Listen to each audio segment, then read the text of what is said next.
is it sustainable? That is question number one. You better say, idea a bit mini gina che, and I say, a short term, bibia a tia way muna, enche, na nebona sankoso. Taxes na nanka in for air and nimsenki be no na necessary. Na ehun here anka tax the hen was ye. Sisi no ye kase ehun here and also ye near the and also hunkomo. Me wo studio ha me guest on ba come nsa e wo studio ha na o ma hwe am ye timi edi nkomo we nyina no o me nipa miensa. I have the former honorable member for Amenfi Central, Peter Yakwachiaka, Honorable Peter Yakwachiaka Oha, and the current member of Parliament for Asene Akrosomanso, Honorable George Kwame Abuaje, and also studio has it. Now, Dr. Hayford Yakwa on a senior lecturer with University of Ghana Development Economics and also senior fellow for the Africa Policy Lens. So, not about kind of has say now, yet this uncommon away from poor on common. Near the best chance here, Pano, young cousin Tokwa now, so common as air cost between the Attorney General and the Office of the Special Prosecutor. You know him say early this year towards the end of January, baby, no. Abrante ba could be a friend of Noah Ephraim Adamte na can you be himself and a lawyer for Democracy Hub for or file a lawsuit be the court now or challenging the constitutionality of the Office of the Special Prosecutor when it comes to prosecutions. Now so case no court no, the Attorney General seems to side with him, say about the prosecutions are the Office of the Special Prosecutor does not seek authorization from the Attorney General. I was say we seek authorization from him. Court. At the moment, High Court, our judges say I was say Office of the Special Prosecutor is seeking prosecutorial authorization. Next say 2 million or the prosecution. I was say we seek free the Attorney General who answer with me proceed with me procedure prosecution. Yeah, and also you better near this answer no so home come. You say currently the OSP tries to obey appeal case because in the first place or say the High Court can only jurisdiction say obey to me and interpret law akosa you better near this answer no home come kaka na some emra we are airbay and some come we are air cost ye prosecutorization authority the fee the OSP no honoma ebeboa kemi mami kebi ana any corruption fight na ebeboa no generally ana e be hwanye dis ankomo no me twa me ho kakra ba me guess me tena se na ya shase edi nkomo ye be shase fi OSP ni Attorney General ho nkomo no me ba sese ya.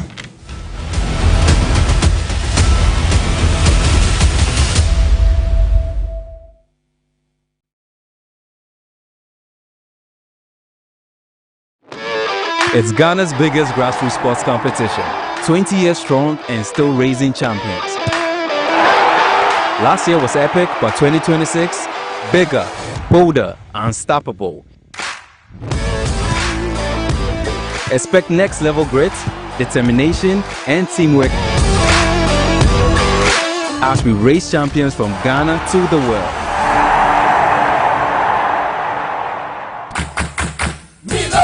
Say dear Ghana ha any Africa nyina obe school bakua etete amanfo our heavy duty machine operation at say forklift excavator long vehicle truck and backhoe and the aka nyina na Chaffers Institute of Practical Studies enemrem yentenasio emfa yensan hye dem reform enkasa adwuma ni ho sabrei ana obetimi asua bibi amana boa wabrabo se wonim ka atwi ana se wonim ka atwi wakosukuo unkosukuo se wo ye oba ana wo ye bema eno nya ohaw bia ye wo regular classes ana afi weekend classes nso se wo frɛ chiri na ba your hostel facility energy sema wom ni say we are your mount TVET certificate na fe o graduation no so akoso ama me kanfo ediama sorry any akuaku ahodo sabre ni bra obetimi aboa nkrofo ano ama omabesua nsano djuma edia bom bra hyene nso nipa bonifo bi ede Chaffers din egigi sika e internet ne so eno nti obasandi momo ama Chaffers ese eye Chaffers Training Center Fred Chaffers ewo 0596 922 016 Chaffers Institute of Practical Studies. Learn by doing. Cadbury hot chocolate. Muton. Awodi cocoa. Milk ni eshitre na ye. Cocoa. Akon. Eniji pa. Eyete. Lemma boseyem kesi. Cadbury. Enne passion kwa. Efoto abribi. Edi. Aji egedin. Monso muteche. Wahu. Abra yadi onia sem tiche ebro.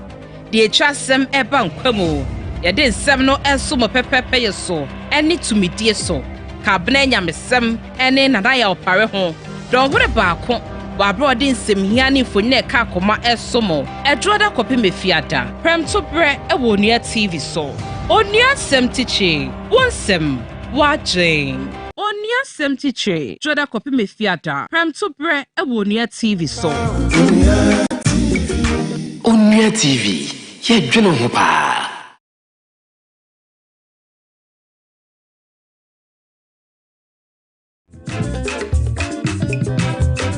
Nyame boa ebinada na meche Tuesday 27th January 8 a.m. sharp no Onya TV yebesi etwebe wo baby biara wo biara ne senti ena yeba DSTV eni Gold TV so onne W'asem ena face wani gie eho hia yeye akasa wo DSTV so no ye wo channel 361 ena Gold TV so no ye wo channel 116 Onya TV yesi yedwe ho pa Onya TV, you're gonna walk out. Onya TV.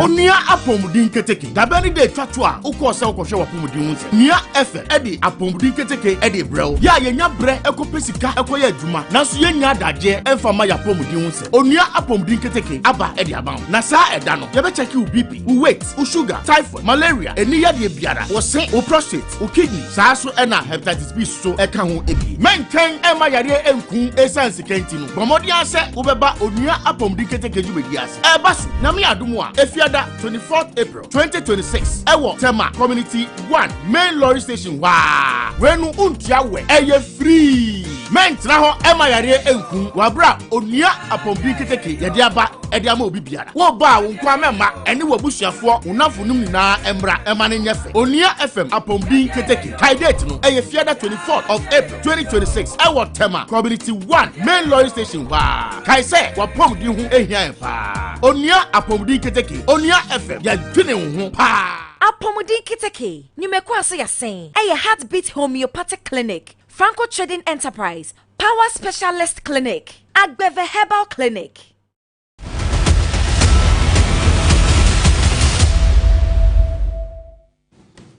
Yes, I'm going to ba kawase ni ejumedi so medin na kwa me oben na ya tena se ye bia we din komo ye senka ye be din komo no de fi the Attorney General and OSP nkomo akoso no ba answer na message ma mema ma bedwafo akwaba Honorable Peter Yakwachako, a former member of Parliament for the people of us as Amenfi Central.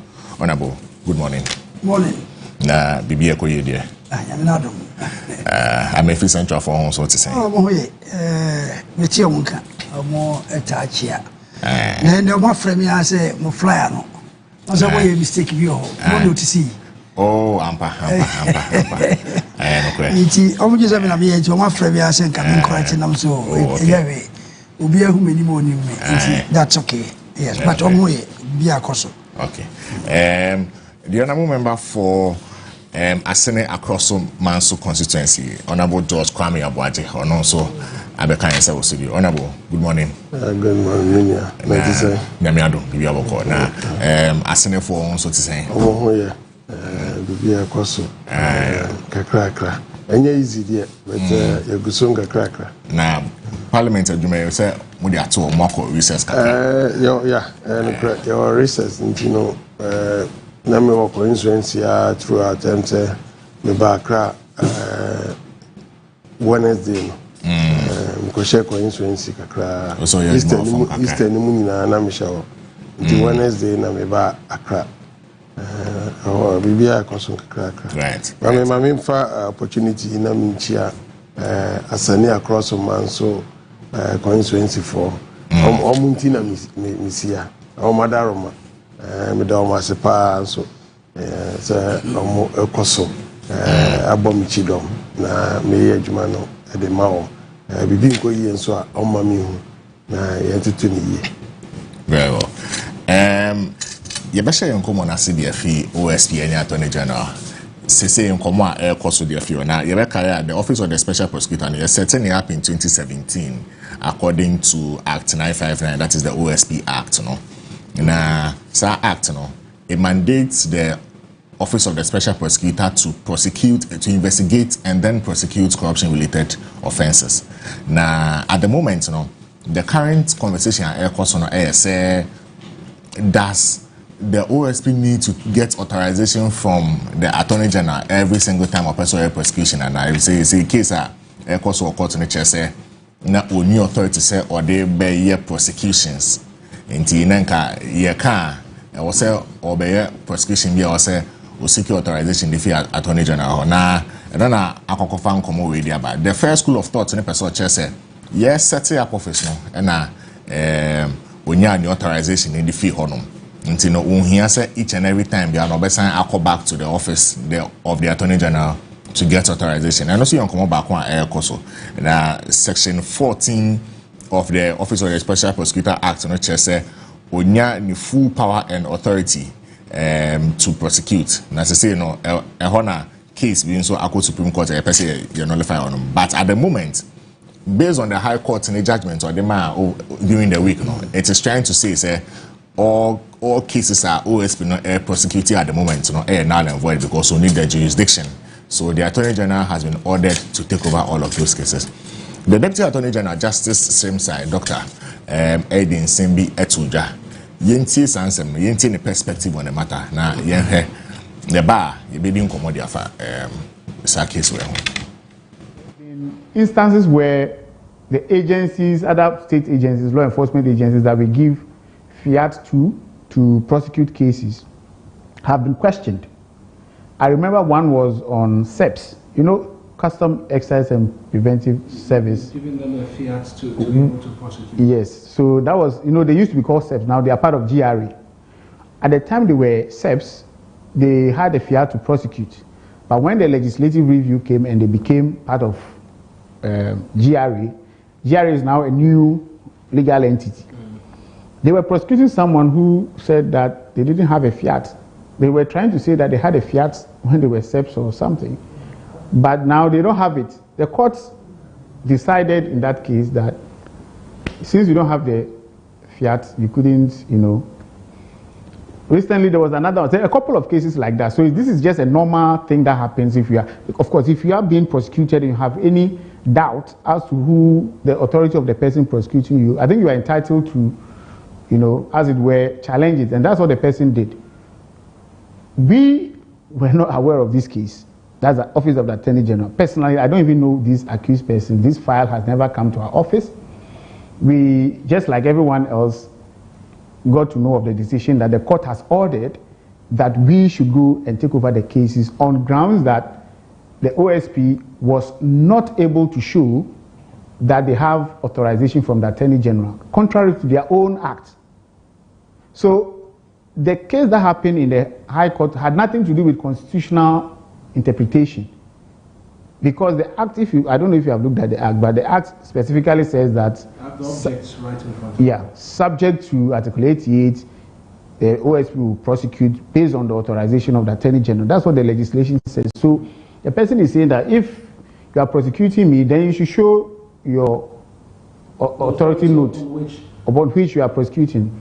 That the OSP was not able to show. So the court... Right, to the extent that a similar matter is currently before the Supreme Court, and in the criminal jurisdiction of the High Court, that judge had stayed their hand, deferring on to the Supreme Court to make a decision.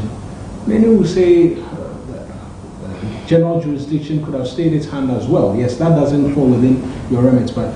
Yes, I mean, in terms of what... I don't have the full record, but what I know is that the mere pendency of a similar matter in the Supreme Court does not operate as a stay to any court that is deciding. It is good if the court is aware, or it has been brought to the court's attention, and the judge decides that, well, I will wait. That is fine. Even if a judge knows and decides that I won't wait, I'll make my decision, it doesn't invalidate the decision itself. Yet you may question the judge's discretion as to whether to wait or not, especially when I have no evidence that it was brought to the judge's attention and he was prayed to stay. But be that as it may, like I said, we were not parties to the case, so we didn't know what happened. The decision has been made, and we have been asked to order to do certain things. So we just have to do it. Why would someone interpret this as we are in a hurry to take over the cases of the special prosecutor? In reading the orders of the High Court, which has now become the subject of the conversation, yes, he ordered that the AG takes over the cases pending authorization to the Office of the Special Prosecutor. Precisely. Many will say that should be of concern to the Attorney General, given that authorization for that matter to proceed. It is instead of. It is of concern to us. The decision to want to openly come out and state that okay, we're taking over, and no mention at all as to. No. What I put out yesterday did not say that we are taking over cases. In the coming days. I said we will take steps to give effect to the decision of the court, right? So, like you said, we should be concerned because as far as we know, all prosecutions in the country is being done in our name. Right. So if we are there and the court says that there is this number of cases because the OSP doesn't have power to prosecute and is prosecuting, we should take over. Do you want us to spend 1 month thinking about what to do, or you'll be interested? Like you said, we should be concerned. And my understanding of concern means that we should do something to remedy the situation. That is what we are going to do. So why would someone interpret that to mean we are in a hurry to take over the cases? So the point I'm trying to make is that I appreciate I won't call it propaganda, the misinformation out there. Because yesterday I was speaking with someone who said, it was actually a radio, presentation. Somebody said the AG went to court to ask that the OSP be sacked, which, first of all, we didn't go to court. We were not even aware of this case. So we'll come to the aspect of conversation surrounding whether or not this is a grand scheme of some sort, particularly in relation to the matter before the Supreme Court. But on the subject matter of authorization, where have we been in the past in terms of the work that has been done by the special prosecutor up until now? Because there's an argument that's been made that the former Attorney General, Gloria Kufu, took the bill for the creation of the office to Parliament. By that singular act, became a delegation of some sort of the prosecutorial powers. Okay, that clearly is a misunderstanding of how the lawmaking process works and how law actually works. It's a total misunderstanding of it. When you send a bill to Parliament, okay, you are not the owner of the. The Deputy Attorney General, Dr. Justice Shemsai, and Motserinkano, we interview, he was trying to explain the reasoning behind the fact that almost say the office the power to prosecute and your constitutional, let's start here for the former honorable member for Amenfi Central Hall. On the party wa bem na kasafa anti-corruption ho bebre. At the moment, me sure say you passes a particular office we can now war Parliament. Na I'm sure say he received a very massive plaudit at the time. Yes, set up office now. Na ebaniten as say san komo we nyina ebe na wujidi say we need prosecutorial powers na. Yo, when you me chia do pay na me chia minia play MP so I pay any omo ye fie nyina and ankanka Amenfi Central for fie the kurase sa emre ye hye na mini nyina na your Parliament enya overwhelming support. But I must say, personally, I always argue, say, this one cannot stop corruption. And yeah, they can bear me out, say, no, at the end here, institutions are but that cannot stop corruption. And also have been proven right. For the 8 years, 7 or 8 years, now, OSP Kufuor time who corruption be ankoso corruption koya be fedie na amene obi a OSP and me anya we that is my position. However, the embrani ye adwuma enti embrani ye hwe adwuma ayi na say asema ye kan me support to say OSP no oni powers are oni prosecute to say the judge no aka no answer me baby ne me namfo bi o ye judges edi nkomo ma omo ema me explanation to this effect to me ka say yes me make us at least I'm not a lawyer but yes. Me be say no aya me be sa and a very astute judge na me di nkomo ma o kire me mu said the adensi kono we share article 88 of the OSP onwani you know the Attorney General may authorize say hono so we share one yes the Act 595 of the Constitution on the Constitution yes. But we call the American Act 595 yes of the OSP you know Act no or say the Attorney General may authorize the OSP to handle any investigation and prosecute I say may authorize well OSP you know and say can you hear OSP you know me who be a why say OSP can prosecute me but I say the Attorney General may authorize just the Attorney General between ma OSP no kwan say on court no for be in court na onye which is very argument and also erased from section 4 of the OSP Act and said the functions of the OSP no say the function no to investigate and prosecute all corruption related crimes and to know almost shall say because the function is to investigate and to prosecute no that's a prosecution woman a woman na a horse na the same act na so assign abeka say OSP be prosecutor na Attorney General no na obet authorize no be man kwan e just to prosecute na mbom no prosecution be baso wabra Attorney General ma kwan it is the same into the all kind of first which is say we want the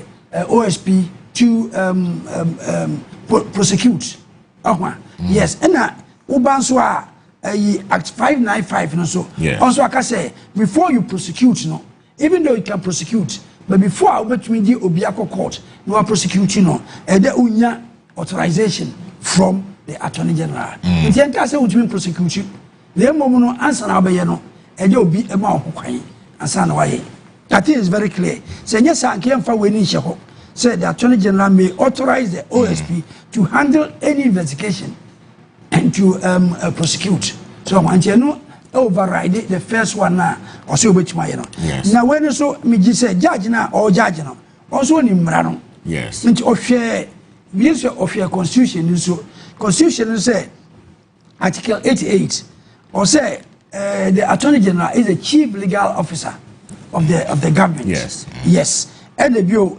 responsible for all prosecutions of criminal offenses and civil offenses share ye so eno your constitution no any mrakuni enti judge bia or judge so oboka qualify say sa Attorney General no odi we no hwan na yakana sem ewo constitution mu na yama article 88 say responsible for all prosecutions and yet no exception all criminal prosecutions and I say every prosecution bia so or prosecutor criminal in the name of the republic or this no chief legal officer or now or you responsible for all the conduct of all civil cases and so there is no doubt at all now also canon Act 959 of the OSP you say and so no it has to be authorized by the Attorney General but who say about the corruption fight at the office of the special prosecutor being independent would help ebeboa ama corruption capacity any prayer hon komo no yetimi adi ni ye wonju ni sa and am say be 9 years ya aso mo bi again pa na OSP no ba ya what me ama corruption no eso atwa say or try so they can offer attack beba na 8 years na answer na buy no power na no ho no ye no ye wa twen ma ni para ye sa de be ye awie na wo free power na akodwa na yakotran ba bi no e fe na wo say wo de na ba ni nyina ye shenanigans na abrofo be ka no eye charade keke because 8 years near buy in corruption here near koso NPP buy time way far na ke use OSP ne nia break or to check for the kwa nke say kura nke beka te ani na the whole of 8 years na o buy no want me anya be e fear a government free power no e na be chesi wo mo a o mo offend here nti bo twen ya so NDC be ya so 8 years ana NDC dey be 16 years ada be 16 years so na NDC better power now what now we are 16 years obi edi oh that's a year ko dey wa bo now o 16 years what dey wie na obi edi that akra no be edi ska kra France wu na fi na OSP no obaya adwuma it doesn't make any sense at all and people be feel say ya lusu hwe if this OSP no free wa ya lusu hwe ya mpe kwanya corruption and kasa ibeja you other institutions be brave na all can also okay na my me no scrap crowd say the police service also police it me a prosecute yes police prosecution no omo anya fiat a free omo nya tumi a free attorney general ho think omo tumi prosecute no but constitution actually say only the attorney general can prosecute and so police will prosecute you the police want to add tumi a free attorney general ho here the same thing GRA should be prosecuted because they have been authorized by the Attorney General. But was the OSP not authorized at the inception of the office to do prosecution? Say, yes, set up office. No, your man is out to minister or the very prosecution. There be Sanana, then my coach, we Act 959. Who put me a check it? Act 959, which say the Attorney General will may authorize. How you see even may? Yes. Shall I say a compulsion, but may it just say he may or may not. And you can say may authorize no. Has the Attorney General authorized you? He has not. It's not just say they are taking it for granted. But how come law munu kwa nefe adebi wa they taking it for granted. Omo go word by word. Yeah, who say no, you lack something. It's onko Attorney General na omo and fiat omo ne tumi say ono so tumi prosecute say police for yama omo tumi a o tumi dey prosecute no to say the GRA omo so yama omo tumi a omo so tumi prosecute no anya sade a emra no a kire no ono so jabi oni mra no no boy che ono so afa ne say ono so ni office and instead of akọje sa tumi no wanko and they say obi who say no there's a loophole there me mfanko court na court na ehwe na mpaso waji nkunim and it's never too late I should think say the other organs no atumi akwakoje tumi free Attorney General ho no also wonko na wonkoje tumi fio ontumi ne Attorney General emeye pe just who dey me who office we can't have the two masters no one is above one until no OSP na who say is a subset of the Attorney General. I mean, in terms of subsets of the office, no, Iyoko is a subset of the Attorney General office. The CID is a subset of the Attorney General office. Shraj is a subset of the Attorney General office. I think a couple of these institutions are a subset of the Attorney General office. Now, so may back act to Mwahasea. The Office of the Special Prosecutor, the object of the office, Act 959, Section 2 of it, or say the object of the office is to A, investigate and prosecute specific cases of alleged or suspected corruption, B, to recover proceeds of corruption and corruption-related offences, and C, to take steps to prevent corruption. And, he has the object includes investigation and prosecution. The functions of the office, and so that is Section 3 of the OSP Act, and so Section 3, no, 3A, no, say the object to achieve the objects of the office shall, keyword here near shall, say to investigate and prosecute cases of alleged or suspected corruption and corruption-related offences under the Public Procurement Act 203. Investigate and B, no, say investigate and prosecute allegations of corruption. We check the functions of the office now. Almost all of them has investigate and prosecute. Now, BBC Koswa, it raises the alarm. you said there's a first school of thought said the office of the special prosecutor a watchdog for corruption, and then also an independent prosecutor for corruption related cases. Now, say what do you say? We make it the point say you firmly believe say the office does not have the mandate until also just have fiat in the. Now, is it not in terms of the climate, in terms of the imagery of current government way? In terms of tackling corruption, we emra. Yes, emra no ona wakochu hono. But in all these OSP ne act no, the last one here, Act 959, transitional provision. Is a one. The Attorney General may, on the coming into force of this act, authorize the office of the special prosecutor to handle any investigation or prosecution in relation to corruption or corruption-related offences being handled by the YOCO, Economic and Organized Crime, that is YOCO, the Prosecutions Division of the Attorney General Office, okay? The Prosecutions Division of the Attorney General or public prosecutors appointed under Section 56 of the Criminal. And if you're waiting one more all the authority, but in the end, no, or say you may get the provision, the powers from the Attorney General. Or you can say independent. I don't just say, you say, I know that. Yeah, you say easy. Yes, you're independent. And so the other two you see shall say president Unity. And you can say independent, like you say, who say to be answer, who to hear the OPE. You're under some control. It's in the constitution, say all prosecutions, they're under the purview of the Attorney General. And when you to Kunima, you feel so. It's say a binding image and optics. I don't think so.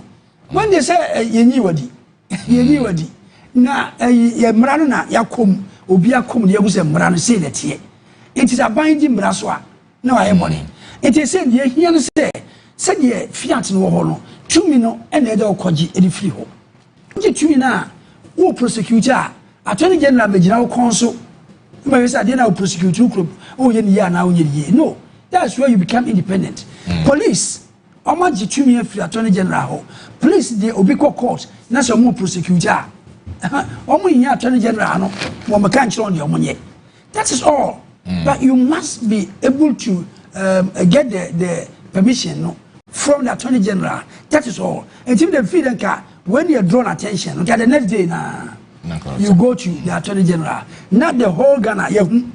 So we say I do want to free Attorney General. My custom ko jitumi no. Wa ma otumi na na hu say ene ekokole John. Na wo de won ko wo say me ko Supreme Court akotwe. Supreme Court no kwa they will quote the Article 88 of the Constitution. So the Supreme Court or Kotwe was Supreme Court because in the first place first case High Court case yeah man had the chance to defend himself. That is one. Or say a man a chance to defend himself. Two, so you say or believes a High Court in any jurisdiction for interpretation. And also and it's your and on be drama allow for no can no court. And court me say the court Supreme Court may interpret or be court Article 88 of the Constitution. She say only the Attorney General no them powers right. Or the anybody can be also. Okay, Parliament Ashemra so prosecute you. Where say so now the Constitution no finally or say nobody can prosecute apart from the Attorney General. Right. My member honorable for the good people of Asene across the man so hall. And honorable won't call for a more minority and party for it seems like more challenges within someone now are you not aware of Article 88 of the Constitution and then Section 4 of the OSP Act Act 959? Are you not aware of it, sir? BBC me da aseminia Minu Apenia, Minini as a core parliament at the same time. Now I kept now. Mr. Ma or Cano, Minini Yaju, baby. It's answer. I didn't think Yemra. Yemra said the other. Yemra said, Yankasaya Citrum, a baby, anything Yemra. Yemra said, because I'm rebeing who made me say perfect to be as I'm rebeing no, at least Yemra no near queer and baby crabby mistakes be near the horror, and then anything you 1 year amendment near the other. Now, I am correct. Osha Constitution, Article 88, 3-4, Ninano. Say, Obama Kwananka, Makumka, na yang TF1 so. 83, no, 88-3, no, say, the Attorney General shall be responsible for the initiation and conduct of all prosecutions of criminal offenses. 4, no, I say, all offenses prosecuted in the name of the Republic of Ghana shall be at the suit of the Attorney General or any other person authorized by him in accordance with any law. Okay. And after so Oba OSP and also Act 959 also. And also the preambles no. Okay, me per se a wadi but nyabotreka kraman must say an act to establish the office of the special prosecutor as a specialized agency to investigate specific cases of alleged or suspected corruption and corruption related offenses involving public officers and politically exposed persons in the performance of their functions, as well as persons in the private sector involved in the commission of alleged or suspected corruption and corruption-related offenses. Prosecute these offenses on the authority of the Attorney General and provide for related matters. Yes. A director called Attorney General. Intino say, I no correct. Na you are sending no opposition, or more, or million penny, what is your car? So be a corrupt. Without any proof, be a 10 people before a corrupt without any proof. This year, okay. Say, no crack. Say, ye GD say more opposition, and no more cano, and never China. We say we are corrupt. We are say, say, no cramp. Near Chesa institution, Nasa and Nano, our Cassa, Emra. Emrano, why not say president? You know, and use executive instrument towards this. Say, okay. Na Emma, a friend saying, special prosecutor, no authority. Yes. I'll wait to be a prosecutor. But I said, the president can do it. Say, no credit. Say, you are normally ready some fighting corruption there. And yeah, and then a Supreme Court, straight in case you are there, Naka on orders, President and Attorney General. Or issue executive instrument towards that. Ever so will be here. Intimate me who is a million and 1 year ready. Some fighting corruption. Be all can say, yeah, you share 89 years, special prosecutor, then why? See, I can't answer the agencies in the brain, so you made me like a brain actually up to now. But at least, I'm paying for Boober saying, I'm not doing the quite. Nina woman, where you be a way by a back could be, we may say, you're fighting corruption, Padia, and here. About use executive instrument towards that because other people also say government na under government na must set up our office way now it could have been very easy say nka mo wait me trigger an amendment process for article 88 honum no say ne be a big kita for sa loophole na da sa gray area no na sa confusion we nyina ankoba na me catch us ubusa expert because per article 88 ya mekan 3 and 4 ya mekan now special prosecutor na nkasa ne act na wo di kan aka objects no ehonsem aka ehon functions and no nyina e refer ko Attorney General and am just say nye mra na bibi say ba the president know what who to me so be issue executive instrument towards that say no kre say na make say no kre say you and mama you ready so ampa the no more position na no more kan no and no hu adwuma na o mo ye dia. Why not use the executive instrument towards that?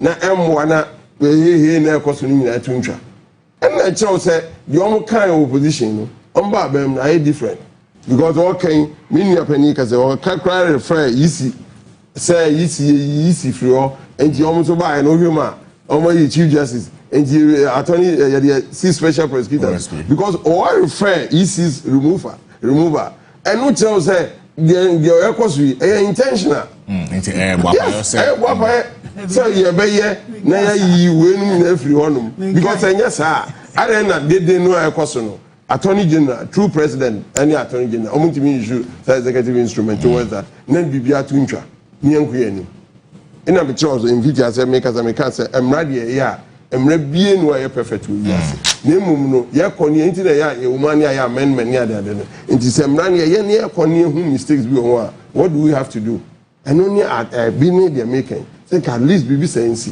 se hu sampa say ni prosecutorial mandate abia on no na hoɔden no free attorney general ho enti sɛ ahoɔden no free attorney general ho dia na ɔno so na sɛ ɔma attorney general so ti dia na sɛ mmara no mu na so no yɛ kwan bi ebetumi afa so a ɔbetumi ayɛ n'adwuma all right na emom no ebetumi ayɛ sei amana why don't we do it what I say but let's look at the office in general omo in support of that particular judgment, you know, part of the argument we make here say office no boy car.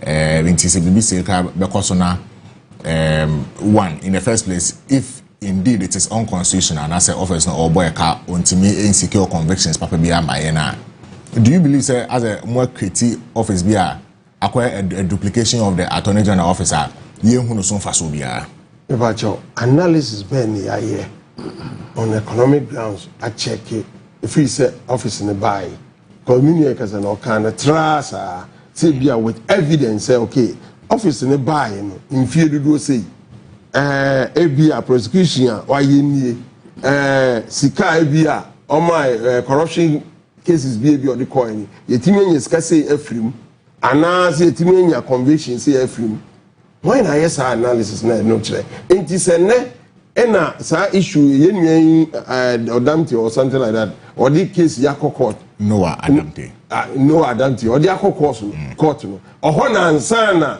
se ne wo mrasepo e wo sa institution no yana for ebinum na ye wo mrasepo se wo mrasepo adada no adan ni anhwe mini o ka ho mini ni ye ka ho ni ye pass sa amra enti no ogina ka se the economy ya maintenance because at that time no ono ka bi owo mu bi enya meni hu na ya ya de untimi nka se na wo opposition ma ye hu se wo duru ho no o ka se da bi won prince so ho anka dia na je se o support nti what support ni aye na e dia ye djuma in 2017 besi mfa se president asante no around 2018 2018 to now no e about 8 years right? Yes, 8 years. Into 8 years, you know, office now you're Juma up to now. The drew baby crying office, you name say 8 years in the crying, you know, or yeah, Juma. Connect on say, unya, baby on the office or bay Juma, the setup near the your memory at Nina and Numa demands be near the idea or Nina course into a maid delay Numa. It is all yeah, Juma, as you say, see a young ran up a boy. Say office no meya juma name fighting cases specialized cases be na more mine dia why say you who say mistakes be obi yen try yen correct that mistakes me some extensive work on the office of the special prosecutor somewhere last year I think me publishing on 11th June 2025 now according to data now me gather on the OSP as a last year now at the time he had initiated about 65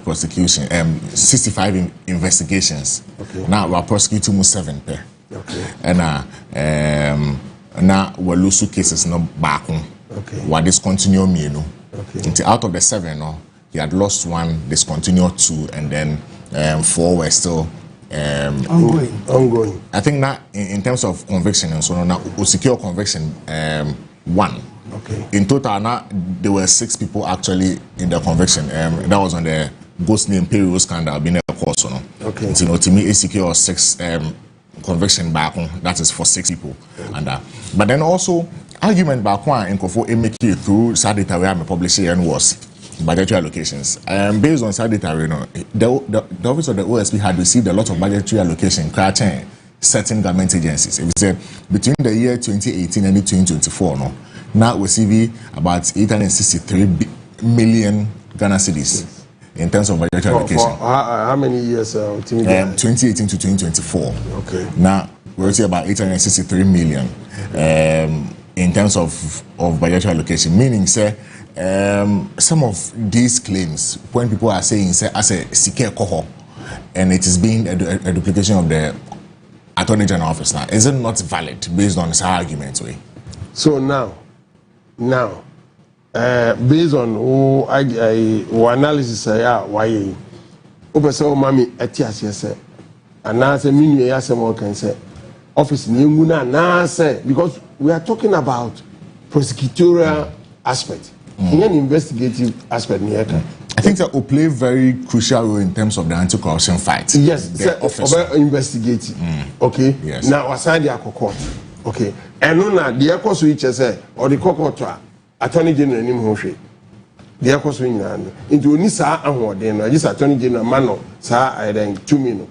And no W'asem Yie. But the investigation who some the yema so. Ebia and I don't know so the million% ka ye say or an investigation area na ko the come Attorney General na Attorney General mum the court. I don't know so sa no person ye na. I don't know. Say bia sa na omo pese ye na say ko onye investigation na ye friend come Attorney General no on prosecutor. Say sa yeah, who say ye nim sa Attorney General because cases be big one man. At least they are overwhelmed with cases. Who the young Attorney General officer no more use. Young officer previous of Abaya call you know see law office or structure in the law house yes and was structure in what I say put in your man and nama those days in crowd file cry to me cases on file debris and they be normally to say a boy as a murder case a see who so and young far and Attorney General and call for advice meaning bebre and you probably that prisons almost that prisons by years 5-10 years almost Attorney General crying throw back say if you are case you say and you say bebre into you bebre go Attorney General so into what is wrong say yakwa on economic aspect near the corruption specialized institution say at least on also and support to Attorney General no just say ni tumia or the be adwuma no eno nti ye say tumi no when secret tumi da bia nti no ye Jeffrey nsema to me it doesn't make sense.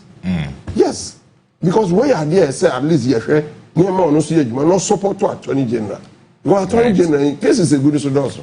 Right. Dr. Hayford mentioned here about the kind of studio Hana enter Obetenka. But my main time home very briefly now. Menje my bar phone card to camera. Meba Dr. Hayford Ayakwa I will studio her. You need bidding come on.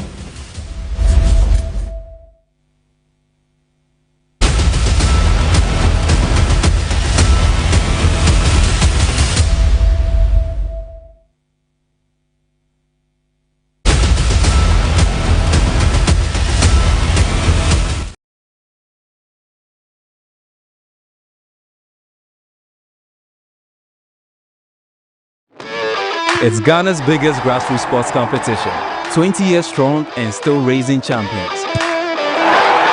Last year was epic, but 2026, bigger, bolder, unstoppable.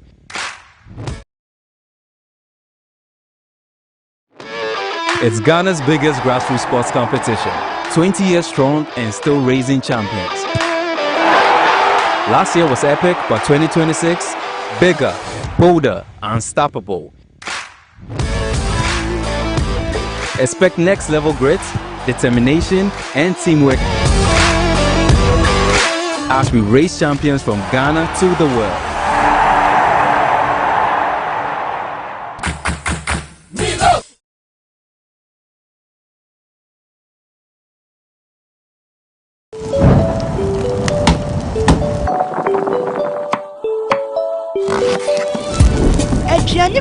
ɛdɛ no ɛhyɛ aseɛ ɛde free baby ɛmfie bebreni yɛde abɛn wɔ ha adwumadie no every studios ana yɛde som mo sɛ no yɛse yɛ mɔ mo ma hɔ ka yɛn a yɛbɛtoa wɔ mo hɔ ɛyɛ restaurant ɛyɛ bar ofiefie wo de to zafra yɛde anwumu foforɔ ɛne din foforɔ ana yɛde ɛba bɛda anuane mu asɔɔtɔ ɛde ama mo na wo noa na wo kyerɛkyerɛ yɛ ne yɛ ni bi ne yɛ sam yɛ ne mfifire na sɛ yɛ di nkɔmmɔ ne yɛ wo siri hehe ɛnyɛ asɛm ketewa na wo de tɔn w'aduane na wo de tɔn w'adeɛ ɛno nti wo ne AJ Pounds ɛde kaso bom ɛwɔ so yɛ mmere yi ne AJ Pounds na me ɛna dwumadie ɛwɔ Nua TV medi ho kyia me abin wɔ ha ayɛ ready abin wɔ ha ɔsi ayɛ ready asa adaseɛ abin wɔ ha Mimini Debia, 8 p.m. Ewo Onya TV so.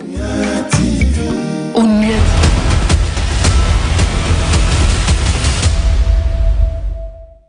Yes, I'm going to go Onya TV so. W'asem Yie dwumadie na masugo so amotie na mensa kan Dr. Hayford mensa yakwa e studio ha na yeguso a ye di nkomo de fa Attorney General ne OSP omo nkomo akwakopie mu court ho na me mamo data be on budgetary allocations are to the office of the special prosecutor and Ejuma with me so far no. There have been so many conversations about the functionality, the productivity of the office and also but Dr. Ababeka and Doc. Good morning. Good morning. Chair to your phone so now be a micro man crowd so to na over Ejuma. Medase. Na University of Ghana for also to say. Oh, body Adam. University of Ghana, dear. Your boy home modern.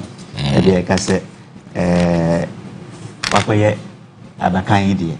Let's all would di Asempa, now, Ubo Bray, and Abu Frons were to me, actually, no more. And your boy home modern. A chair vice chancellor. Or that's you TV. Doc, in Gomoya Bena, yeah, can be now.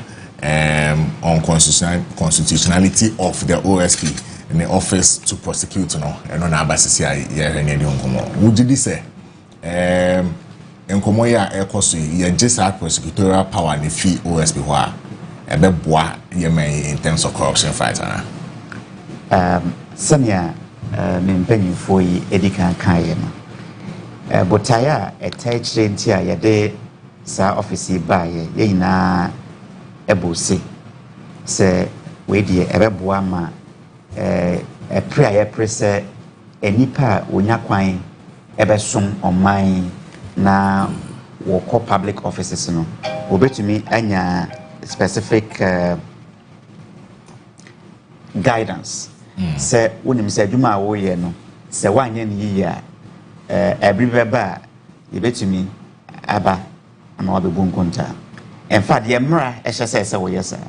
Now, Munesan say a manusem and semeno na ye party campaign and Yamiadum na Okonya power bina. I thought I not add then said Nipe Ben wono, Utumi action won Efa Emra Quanso.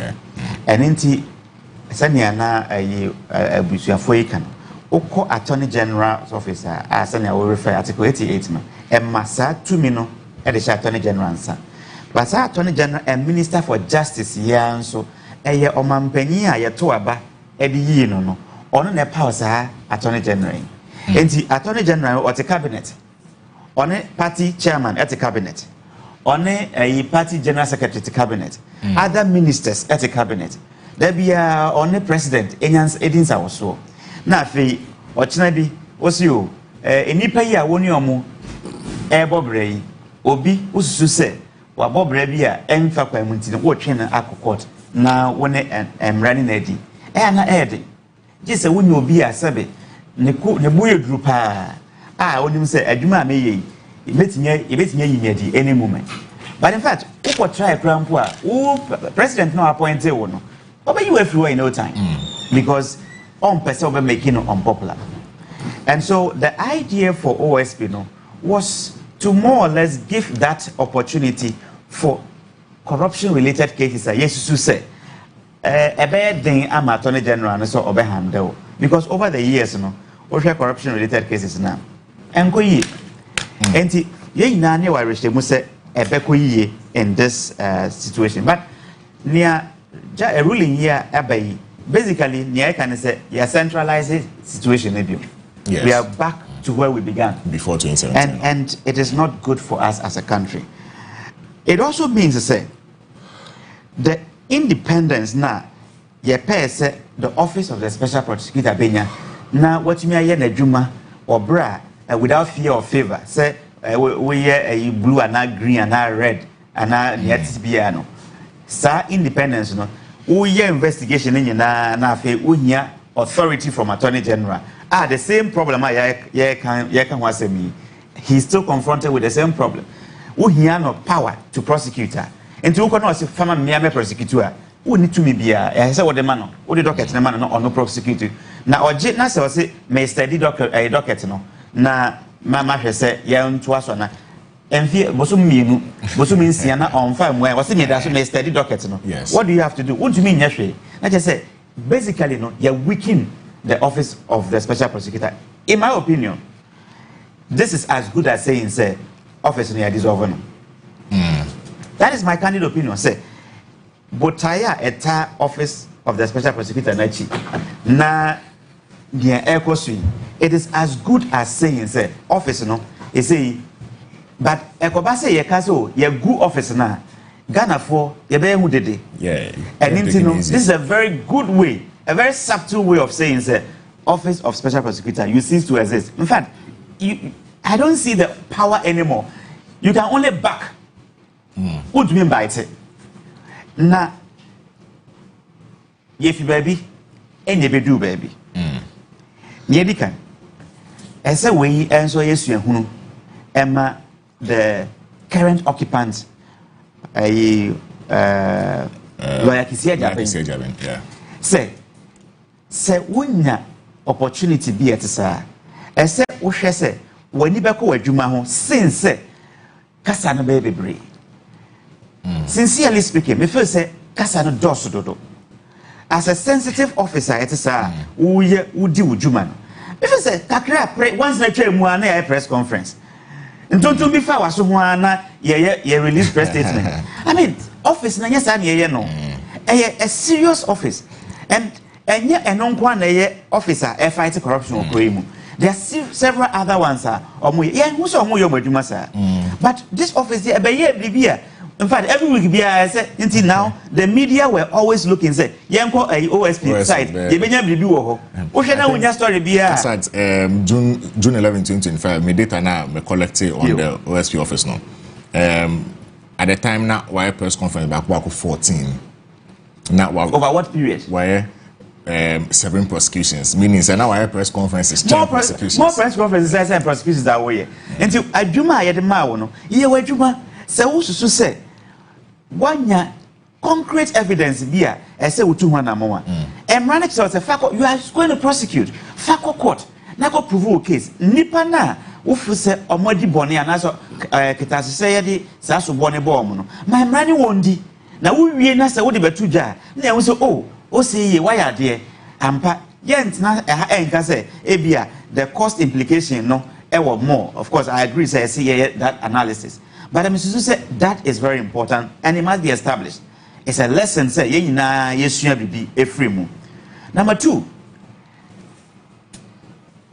Abaya, they say, Otiso, and the current Attorney General, as they say, or Attorney General, in the position on this OSP.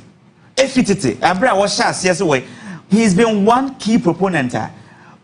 Now, on the OSP office and say it's a deviation. Emrano at to Myanmar Attorney General and Minister of Justice. Yen keeping as it is. Na yet and sama opposition. Meaning some of a can be dear, but no opposition, they're not a opposition. And Nema Waka ye. Efa office no more recently. Mea Mati Mrashebe Jafua were leaders in the house. In the chamber, I was the front bench. Afa office of the special prosecutor, including the majority leader. Say, that office, no, and who name fast war, and into obeying everyone. Ye na yate, and he said, Oka and Sematisa. Yak Omokan, ye can be brave opposition. Now, if you are bemu, now we are 2 men.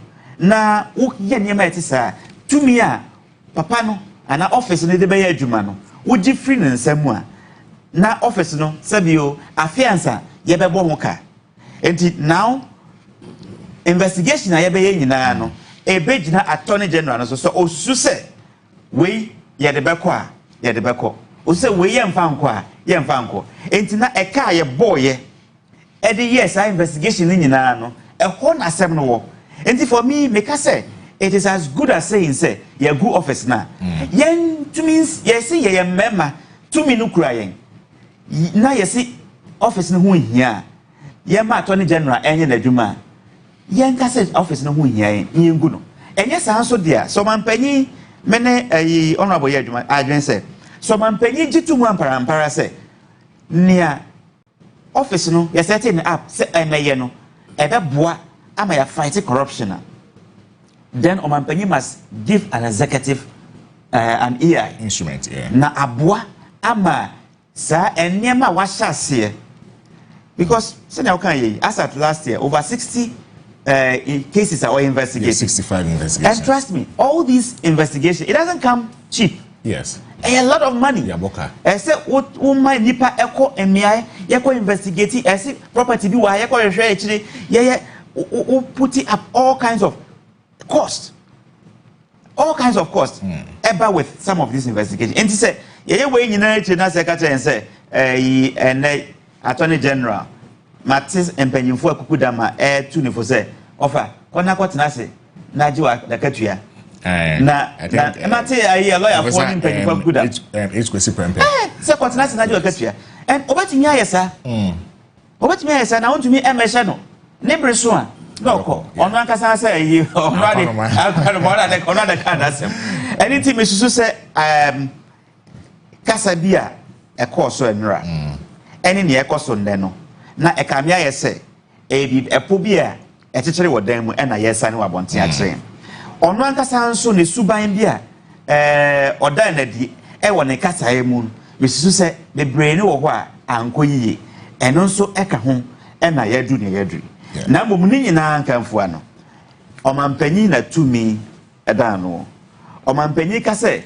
ene Accra curfew obi anda no nsia obi abeda who born man who born dog obi abeda ene nti Omanpenyi betimi aye bibi afa ho na eka ya bo na investigations are ekoso no na eka ho no na nkoye ka ama oman yes it is as good as saying causing financial loss to the state.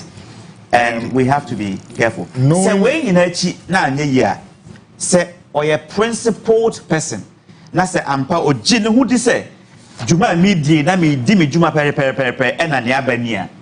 Say ye me enka sada na resignation. Me de beto. But Ghana hire me in time who resignation. MTS office na yawo na but then knowing politicians, I mean politicians by nature now they are normally anti-corruption bodies. They are normally against anti-corruption bodies, you know. And then also knowing someone like the gentleman or the case called High Court, you know, Noah Adamte. Do you generally believe, say, there's a conspiracy to silence the office? Is there no in the law firm or there are very notable names, like the special advisor to the president, Madam Joyce Bauer, the deputy attorney general himself. That's correct. And then the managing director for Gold Bond Jewelry, so you know, there's been theories there's been a conspiracy to water down the power of the OSP office now. Politicians by nature, both NPP and DT, say anti-corruption bodies, do you believe say BBC Akoso? Or say, yet say any sample, naturally no, and ethically, on moral grounds, no. If I drink, say, what can I say, Oba Sadi? Nyame wadom waba oba ye nso no enipa edi wanim e wo mrahye bedwamu kukudam asisi dua just afi etwa mu ya se papa yi office ye begu no wasi so dua enye say this is a live audios and videos including the speaker and the speaker also can say okay let's shut down the ineffective OSP officer also can say and say you can summate sir na fe ye da sorry ya obedience am court but before you court to crampo no na akoba say bibia koso ye yi panyin pa order it's na eda ho no the chief justice ye na free ho ya fa new chief justice ye nto aso no afei bibi sa akoso na onia odi asem no court no ne firm the chambers a wo ye adwuma na wo ye adwuma pen the current deputy attorney general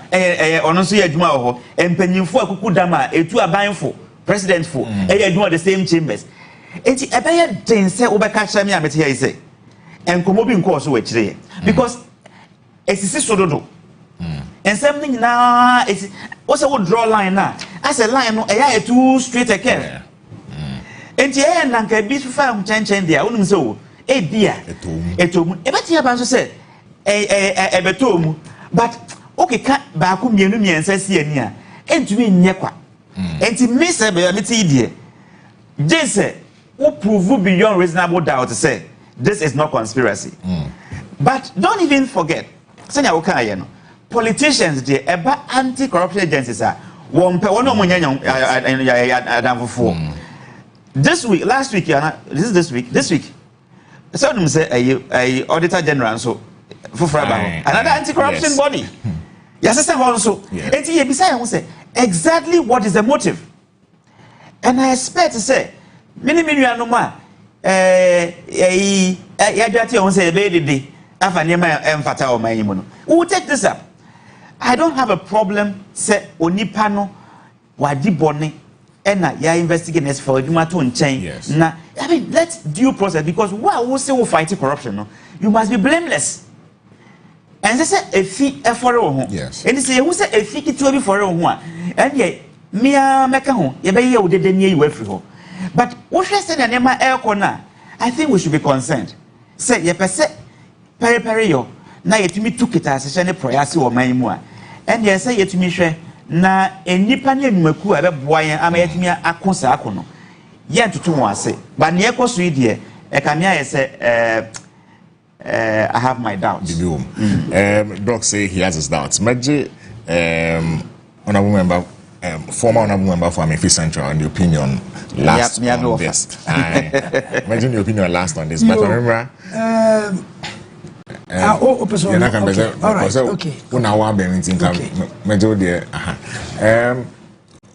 what is the problem with politicians and anti-corruption bodies? The way I mean that's doctor me transfer free baby doctor W'asem Yie scenario na doctor mine on officer omo prosecutor di asemi court just say omo tie abrantie na the court na echi no to me sa office na nyesenka omo gisa adwuma no say no crepa say omunim ho hwe ya there be asem we dey say at least a professional institution and a professional body na adwuma dey but enka at least on moral grounds no omo timi ma eketse ni pankra say there be case we dey baby e jira no bibi anko bi say conflict of interest or something of that sort enti besa office no na deputy attorney general ho na we adwuma me penny also two o man penny for ho na also we adwuma na say sa office you dey asem court me person me come be brady but ma ya dwen no anya yi me person me keche me nuan man this for say kukromoti na adwuma betra ho Ghana fo ino mbufu MBB for ino nkoto abama om ebi omu rafi said that day no MPP ni kra hu ni say koto abacross there be minko no ma Frimsky excuses abia Frimsky excuses wa kra no nti ase e kire o say nipa ni bufu yi yomo yen Ghana for ehwe what is say to me anya some jom nsakraka OSP no eso mu ja no ye na djuma what is say ye no kure say unni bibia hye ba bi dia oh ubusa question say politicians nyan asa uba abaye djuma no unnim say da chi bia wapon akotre fi a woje ahome no bibia betimi asi ye betimi afrawo onte so wawu na ukọ wawu na ukọ kra ne ka bibi kra egu wanim ase a wo family wo e ka wo oh ye ni ejasi de no ye ni what you say the respect the mamu bia kodu yi no ebe perform respect no be ko kra obia de ahye politician bibia politician ena ye yankasa so ye ni ye no so e kire ebia na ntisa wo but ye ni ye what you say the e koso yi because me confirm easy there ye buy easy and which means omo chief justice and so what that's what it mean one can say there but that's what it means so more easy it is ye chief justice there and ye chief justice ye bubu obi apre wa ha ye bubu ono so apre ya kanatum na no atum ye wi a omo nim ba bi fufuro bi mo mesanko then I know the minimum the ono otie onim because omo align up until you be stress we di o man pani fa ni 9 NTM because man pani bra no wo position no o kan sampa so be fight corruption che say eno no Ghanaians nya gide wonu pa anti corruption body say no obi ansum say this anti corruption body say a doctor can a very vociferous person allow him we yes up obi abem so person o ka nation m1 so right my member honorable Peter Akwachaka akasala akukatre bia esro ayaya say who see enti omo sro say no omo appointees ni fa beko ba ntisa sakra na me say the seven am more power can buy first and can use this can be yin dada me mo be say me but president we want this president Mahama no choose on this me na akwa so ba ko pe dem say aso da awonu yes akonu mu say me aka ba yin dada o nti o this o hwe attorney general yini na what is so bad about it? Again, pa na nyamra ena ensakana. Nyamra na ensakano. Enti OSPDA. Some ban obi atumi kire na adwen. President can say there be there otena ho na oye na dwuma. I heard a president Oshia asofofo no. No say na man mu odi ehwe say agencies na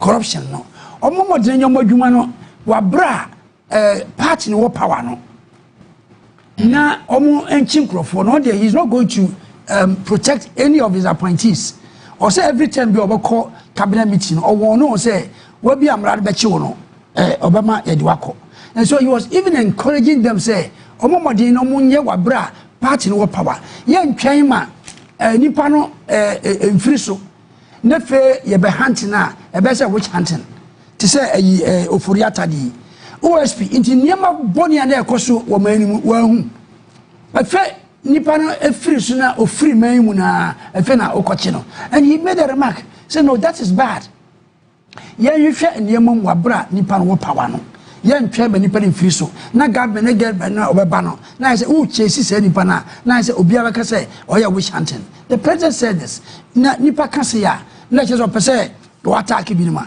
minion mi ka say ina no doc I say wakasa bebre I feel with emotion na wantumi ankotu even law ba ko a e che say de omo ye na ya na enye e say na brand ye no ye nyina ni say pese OSP no or fight corruption obi ani say corruption na di mani nya and everybody both NDC and people ye nyina ni ye man ka so atwa me mom dey I said it here say bia na my say ye mra ye hye sa mra no I was against it OSP bra me dem say en so bu bibia parliament me na for bi be ya me ne o nya ho agime say hey we ye we na be ye bibi enye hu na say hey one girl be hey we dey afie dey what ayi dey we free su corruption hey ja it means solve problem no and now I'm vindicated me can say be call radio ni TV okay say this one no is waste of money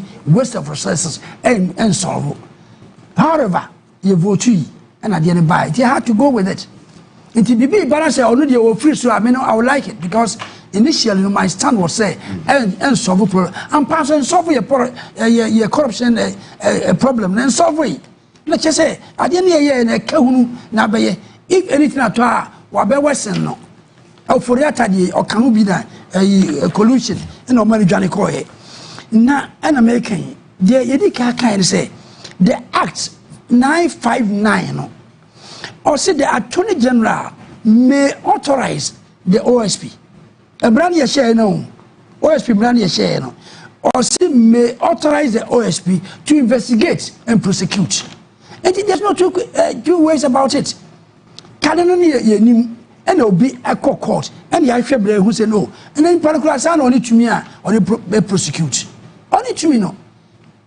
the constitution is so nipa judge now all you know also fear say only the Attorney General has got that powers to prosecute.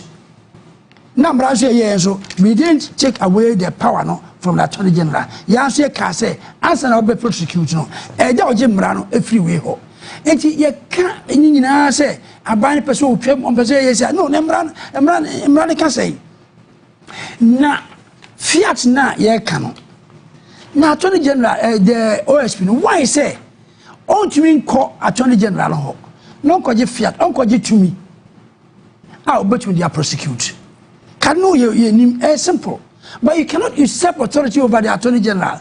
And ye. To say the who no. Sa Jabinium so or Pejan is or qua a bodyguard a dinachi, a dear President Crown is our bodyguard be. Carrying himself as overlord. Yes, that is bad. We OSP. Why never come? Judges near the Oka police in the judge or qua police in the Dinachi, no call Attorney General, the police. One quadrant ye a bulldoze. I guess a bulldoze, the DHA and so powers no I need dead. Our own person succumb to the Attorney General. It take away they are simple. Muna more working together. You are helping the Attorney General. Etiminia, they say you know. Especially corruption-related cases. Attorney General, they only all criminal cases. Now, where they need corruption-related. And to Okwa, Mame sa to me no, Mame take that portion of corruption cases no, now me prosecute. It is not so difficult. And this in case say ma on yes, I didn't know no. One need to me na be na. Yeah, this. Jamuki can so sisiso way chambers. We chambers. I have me a crime scene investigation. Sa crime scene. Doc Sam so febi. Mo so fe. Obo hwe no, ye ya de na wo de oni asise ade no, we na akum nipa no. Ye yi sa sinna. Mo say ye ya we de we na akum. Obo hwe obo kwa in the end no. No say sana on fa no kra na obi o tinche na ye. It's the same. And when the audio bebu oh we no my say we na kofa ha say we chambers chambers internet say what conclude say NDC for na aye. I think that is not right.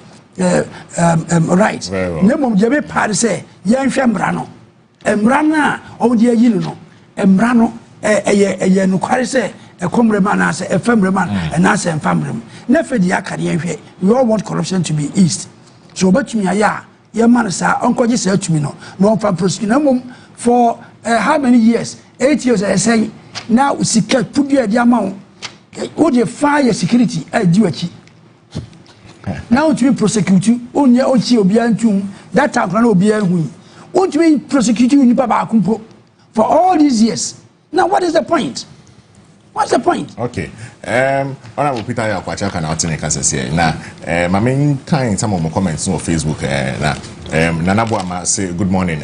Or share a live with the Hamburg. Yao Belewu or non so say good morning. Esther and so and good morning. Bantik and also say good morning. Edu Kingston or say greetings to Dr. Yakwa, my favorite on this show, watching live from Belgium. Okuku Seku on also Echai on also say good morning. Kofi Ketekre on also say Ocha Nwaboya Baso or say fantastic, great job, keep it up. And Daniel Eduafari on also say let's stop throwing dust into people's eyes. John Mahama never said anywhere that when he comes into power he collapse the OSP's office. Is he happy with the work of the OSP? We shouldn't talk out of emotions. It's about law.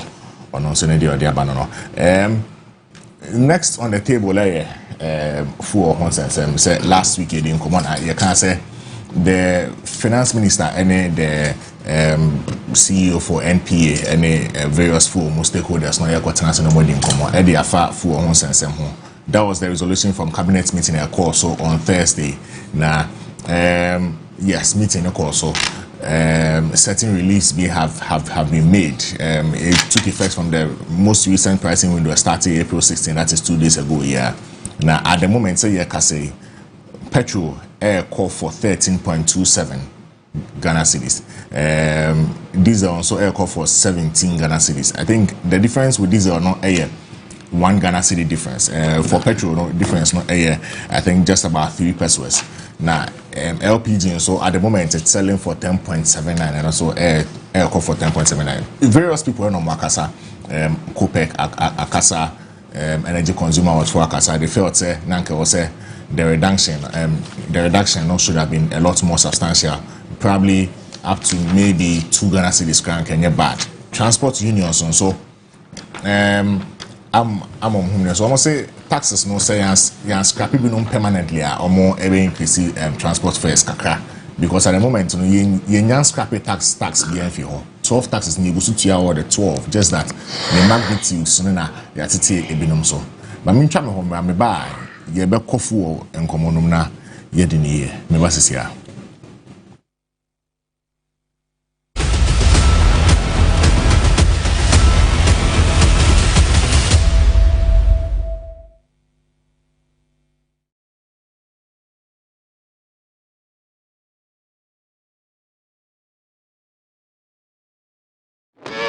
It's Ghana's biggest grassroots sports competition, 20 years strong and still raising champions. Last year was epic, but 2026, bigger, bolder, unstoppable. Expect next level grit, determination, and teamwork as we raise champions from Ghana to the world.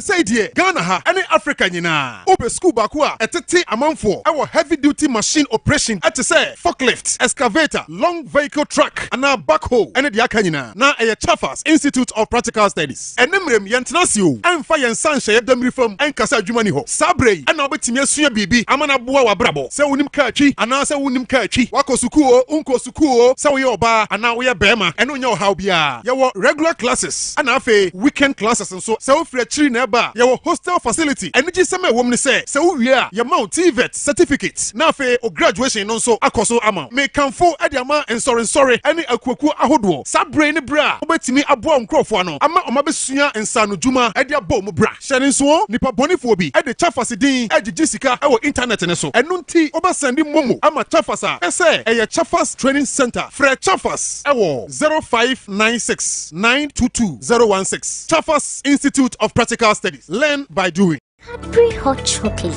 Muton. Awodi cocoa. Milk ni eshitre na ye. Cocoa. Akon. Eniji pa. Eyete. Lemma busayem kesi. Cadbury. Enne passion kwa. Efoto abribi. Edi. Aji egedi.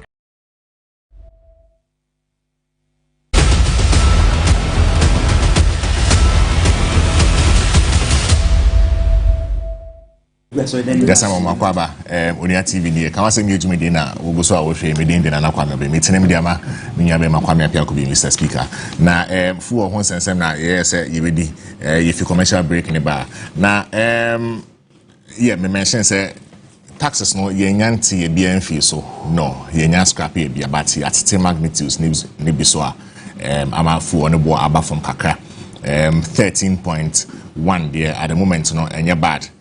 As compared to weeks earlier, Strait of Hormuz, no so Donald Trump a announcement say after peaceful negotiations no Iran for Aja to me no emergency straight of Hormuz on baby. You know, you better the implications on the world market and also the global market and you better the real and also basic. Now transport unions no more the more buy one and say yeah scrap taxes need be the on betom price on there. The real ni Mexico no full near 2 volatile month me who we be call in the next 1 month. Honorable my mention see if you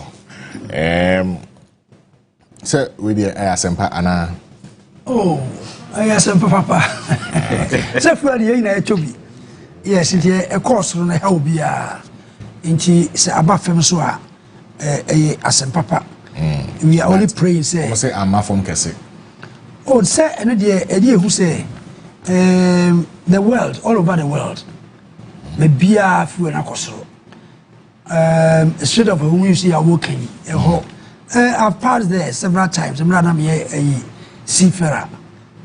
Ufahwa, those days not Iran-Iraq war. It's the same problem. No, Ufahwa, and it's the same Americans in now protect. Udruha, they board your vessel. Near such as say only a Kudibia, Umasha Pedo, Eduako. Anyasa, but you obiation life jacket near Bijina a deck. I must say a 2 bomb. January to want to assume now. I've had a personal experience there. When I customer and yet idea a new thing. Yes, but I think America has done well. Yes, Anka, the America took over the Strait. And right now, America taking over. Say, no more block war. Or my ship beyond passing Concord war, Iran. As a Nama Iranians no, or more a back it down. On say we block on the dia we hwenye wo ba so do ship ba wo Iran do ship oba blast no wo ya ho hwenye yi ntie ne na yengum na yenjai ma ships ne nko I believe strongly say ebema prices no akofem because it was all over the world oka we buy refer to Ukraine Russia-Ukraine war yes but let's just face it Russia-Ukraine war is still ongoing. Emra NDC bar power no. I know been the excuse no. Now it was going on. And me affect a city. And me affect your fuel. Bibia bafem. It means that thing was not the reason why the economy no atitia pasam. No, you can't agree that way. Say the nobody can deny. Say the whole world. Bibia echo. And yen the crowd yetumi amalejini kakra. Just because certain measures have been put in place, especially the Tor refinery, also refining is Abua. Now, anyway, products now, net importer of finished products. That's the problem in Ghana. And then net exporter of crude oil. Crude oil now, produce no, they call out into a net exporter and a net importer of finished products. It's a Yame Bois Masenka, a Sahara refinery, Oman Yang for so long. You buy in Yastati refining. Enka Ebabwa. See to me, Yana, see to me refine all our needs 100%. Let's say all these effects, no, Enya Papa. Yes, Enya, but as at now, Enya, Yabomodi say, despite say, the whole world air cost yet to me are reducing kakra. If you transport owners, they must just also compromise a little bit. Million who say Emra Ade call 10 cities no petrol call 10 cities. They never agree to reduce. And he said across Rodia quickly they want to increase. Esana na fair. On making sure says a coffee ma na reduce a costra na increase ya na I caught from some time ago about 17. Now it will buy a bedroom 10, and then prices were stable. Now a fair acostra qua and papa my it is good. Say government are taking them decision. No, man can be a bar feather, but I don't think say up court with Brazil. One people collapse your economy because we need the taxes. I mean, more criticize on Ukraine. Some of them are actually saying say a 4-week absorption.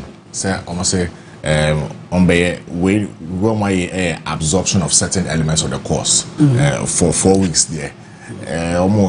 As a too brief as a short-term measure. Other people also are almost raise fiscal concerns so there's a potential say a bit me equity as a to could be your budget about some 200 million be almost a your best says for this window alone. And then I'll drink first answer. I know dear sir, you cannot eat your cake and have it. And your opportunity costs and you're also going to lose because prices will go up and imports will be reduced, into taxes are being so and should be reduced. And you're about to say over balance. You want your people to get some relief. No, you say omo eda human no. Omo weigh all these things. Near share opportunity cost no. See reducing an effect in by saying positive and brain and negative very. And you want to kind of try so my taxes free ho and you know there will be a loophole. So by will reduce you a lot of taxes. A lot of taxes. And so what you say the city became stable and the fuel prices went down. You collapse it. Because if you reduce prices, if you reduce taxes, you put a lot of money into the pockets of the ordinary people. What reduce you tax no? You every year say you know. And my scab be good amount for bottom. If the person will purchase more or purchasing more no, now buying so taxes or so your other taxes out there be that's so. And it says people will scam more, no to a dear more, buying so scam more. And she around the that's why other countries be if they want to invigorate their economy now, they reduce taxes. Maybe okra money yet to say zero. Now, she can abama for bottom because government is not an effective user of money. Yet men can't NDC government too, but government be a good measure of the spending money, and that's the reason why other omasika a bad individual bottom. Now on one kasa or decide what to do with the money. Now productivity. A cost of money. I buy this carrying I buy most of the time you will see no. Because you 200 billion. I buy a saka and in the end, we will say a crabby the bay effective work.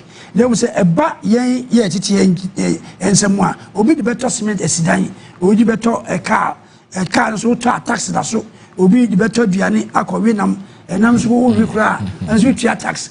And if in effect no. Scano assigned by and I don't think say you reduce no any button. Then when you can say 2 weeks say every 2 weeks now if say fuel prices no every 2 weeks. And you say the government would just monitor or fair say be a well priced cost through maybe either so be maintain. So at the end so a cost from so I believe say or be reduce no now I want to about a money but into quality me in my opinion no as you try crime there will be a strategize it now or the we a battle no. I think oil marketing companies need to be a really concerned say sir adjustment where I say it was too short a notice for them to make any marginal substantial adjustments on side into I say a quite na emra na reduce na enye the same in na o se nipa bia pe obi obi asisi no se enne abayikas wachi ade si na sia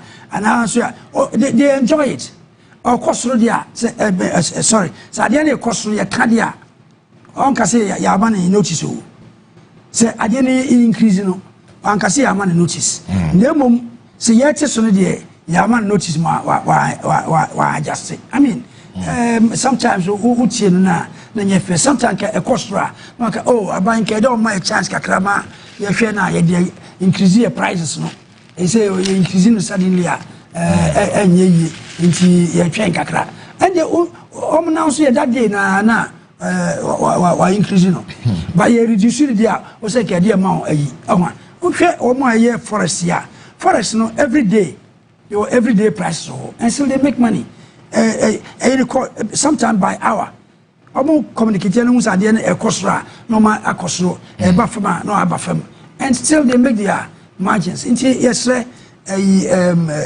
msifui aya omo enfese nye profit nkwa no hia sometimes they don't make sure say these adjustments so omo follow ma ama for ho atoye na government so ho atoye we wish the government well na ye bona ba say oya de kakra ama ho atoye kakra na for the cost right na e break into and let me add this I will appeal to the government and the Minister of Energy because of my position as an engineer. No? People are talking too much about the write-off. Yes. Yeah, rampant. Concerns about yes. W'asem Yie pa. Now, wherever problem no one, you solve no. I mean, because this was something yes, one will take advantage. But no, different. The situation is different. That time, no, it was the production. Production and I am Koso. Producers no eka because of the dead there. And the once you buy a dear trias are carrying now. Say no a lapse a war system. Oh man, and there you see who crying. Coffee, light of the bar, a bar, one as I am back. Oh, a bar now, but I say the power producers no, you know, energy no, but how to distribute district by district. Ain't almost manager be our own Jumano. It should be dismissed. Oh, yes, you are caught some baby. Now to ask what you are right of bar. Oh, area you, me transformer say, and I now area no in darkness. Now it's no, that should not be accepted at all. I don't know, I brought you light of Uma. And I always use my example on the ship as a chief engineer. I tell you to know. Would like to call offer. Oh, coffee, the next spot. You are going down. Yes, sailing 40 days from Australia to America. 40 days at sea. Your light should not go off. Because light in the call offer will proportion. No, engine never stop. All the electronics are in now. Engine never stop. When you stop, when I say a heavy storm, you are going down. Miss Wimber said, "And you junior now, she must have the chief engineer. Junior now, she must say, hey, who yeah, maybe you do a police and send your report in your flower. This is the attitude we must take. Next, another saying, I think the Minister of Energy is an intelligent guy. Me offer or from of all. No offer Jinapo. Unfair, never be a on your Jubiano. One unfair or replacing. He has actually come under a lot of pressure lately. He has actually come under a lot of pressure lately. I think, say, Ashanti region for no more Kempa. Can you issue? Yes, can you issue? What you can, but media may concern. Come here, Casan be feeling at the end. Bed 3 days in the area or now, but then you class say, maybe overnight a fast got a bat boom, not caught boom, not caught boom. What you say, yet the producers now, and yet the localized area, no, distribution area, no. Oh, we are districts, no. You know, which me emphasis now. It is not right. I know when you can say do so now. They are looking for opportunity. When you do so, any efficiency in there. One more a big problem for the share places. Almost sabotage. Honorable George Kwame Wajihona. Honorable, 4 prizes na abafom. Senka radio. Anke asempo wana. Nana, we say we are friendly. Can we say abayati fueso? Abayati so. One no say abayati fueso. Enya no kre. Say abafom kakra wana. Abafom.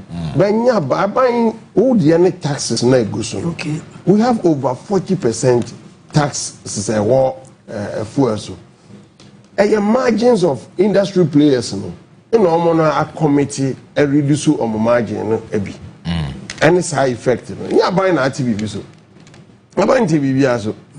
Margin. Margins, no. Industry players, no. Just say up to Boston, NPA, the private entities, no woman, no. Be a tiny margin now on Yanaka crack. And a side effect. Government and TV also. Nasa buy ho na the air cost we a minority, a issue statement that say bomodin. Nanka even the 1 cedi you know crown editor so no energy sector living now monitor so say prices are called from monitor so no at least brave woman come on suspend kakra nka say mo abolish mo suspend kakra amaso taxes gusu bebre na say industry players nanka say hu say David yen hwe na Ghanaians emma omo ho en ha kakra mo jump in say mona mo mama abasa enya no kre aban tv bia so minya no kan electricity sell eye dum so on be so on be kan no kra me ka chance eye dum so na ba because the last time my experience be me ansa ba ko na me free me constituency ba from Adesu to a breed light off Adesu to a breed because once a coin in there na me fact that way no the second one from a breed up to Adenta light off dan me ka ho ase obi so almost sesa transformer nam say na anajo insure totti na say kese bi after that about 4-5 hours it is sunu Ghana ha na eden na ekoso obi no sabotage omomra atumeka no kranchran say bi ayem 1 cedi na ya gigi na ka say de fuel ya de bi ye we no akosi sen sika omo expect say ebeba on the 1 cedi no krana abroso nti why say experience the experience that's all about to make a train no can be say or compare Ukraine Russia war ni the economy during Ukraine Russia war no the economy was battered by COVID-19 and COVID the whole world seized operation bibi enkoso we say bibi production bi enkoso we are to trade in development ever be a trade na the travel is because of trade what you say na ni nyina sizi a bibi enkoso ni e free sa ohanum e na afi ni ye na Russia Ukraine e bohu obi se o se okono da so konso emfa effect ma sa okunya Iran ni Israel yi e koso charge the same thing be afi we want the impact no na ni ho sa cha no bi anya way of maneuvering it as I say but the baffle fraud there no bi asu anything ma e basa inti ma on compare na nado danko akufuado aban a better COVID better economy no ma at least e duru ba bi kra no na akufuado aban no maduane free to the vulnerables cheduane insure free for a whole year government absorb all these things and no be intua insure car electricity 50% na government intua na just almost a month ya ti taxes so na fuel no at least enya kakra emama for because the fuel cost e can be including the farmer the cocoa farmer na say mo ntom cocoa bi mu no e can because in video this spray cocoa so omo de fan we have been gum and omo de spray omo egu omo fidie mu no omo spray ordinary citizen ordinary Ghanaian okay and won nam wa okofo car okofo trotro ni nyina ka obi a enti yesi aban na ekoi na mo se anye no na breso no externality say be see you know any measures or go akwam at least ekuchin the ordinary consumer in kakra enti mo try na taxes mo nya ho bibia mo se da bi mo nye kra eno kan say to refinery ade to refinery ade no ma refinery asad now omo guso eputu nyoma in place at least ye nyina ye wish say nka at least anya kra no ye production ye wo man mu mfanja say oil production crude no at least when it comes to royalties the yenya no any carried interest yenya ho no at least ye de bema to ana sent you normal the o ma refine amine go refine there's other things residues a woman ebe boyen anka mfi say no cry the sikaba on the value chain of refinery no enyoma bebre wo nke no ne expectation obi e penisa what is it enti say yenya anye no ba munye na mu aye say mo ready sampa say maba say oman mu be bana amanfo anya dwuma ye say ne 1D1 F kufa do de ba ya mo ba yi mo gunu say mo kofa 133 133 crazy saa 133 omo office kuno saa 24-hour economy office obo ko 4 o'clock na no mapo na wo ye 24-hour economy office wapon 4 o'clock na wo beti ya 24-hour economy afa ade ba ko ekoso a me pese me de eka ho saa ngukon kitingiti no mesra ba unyai na that should be a causing financial loss to the state. Dabi sa ye wa ye kan dey how mine anameboa that should be a causing financial loss to the state. Mon go back na mon ko busa say nkoko ayede ma omne mu dey na ya life as admin o ka say I just say adan ye kukuru man sika ede ye nyoma bia da bia ne ye to sika gusa a causing financial loss to the state. Mon ko na mon ko say nkoko no ho a ye chiche nkoko on demand this apparatus what constituency no evidence wo ho me I'm talking about me constituency. What is say na mon kon say nkoko na edema wo no ni nyina da ho wo say am no ka say ya ahine o adan say say o man you waste your mind sika aban no ko any say okay this is the policy about boy you to know team unemployment no 1D 1F no a policy into at least no fast on private sector led but aban no state no obaboa awo ni o mebi hu enti nka me fi se nka ba na mo buy no de mo se sedin no kra edin na mo mpa o de mo se sedin na nka at least mo to aso eni na betime na mo se den 133 ngugo ngiti we di ebe ko him but honorable back to the energy very briefly on it answer mo abem no asema kwa mo kan say mo use automatic price adjustment formula entina muntimi fa mo san kan price ne kese sa na enkofo ya bana o matimi afo so aye BBC na ama price na ba form kakra if say yes price no above from marginally mo but I say above from adana mo abaso na mo nka say ni o mai aye na so on betimi aye more and also on the taxes now mo say o man scrap no wo shanka tax dey hin na ko betimi scrap your film e can crutch say MPP aban no e be free one say ni economy ni put into good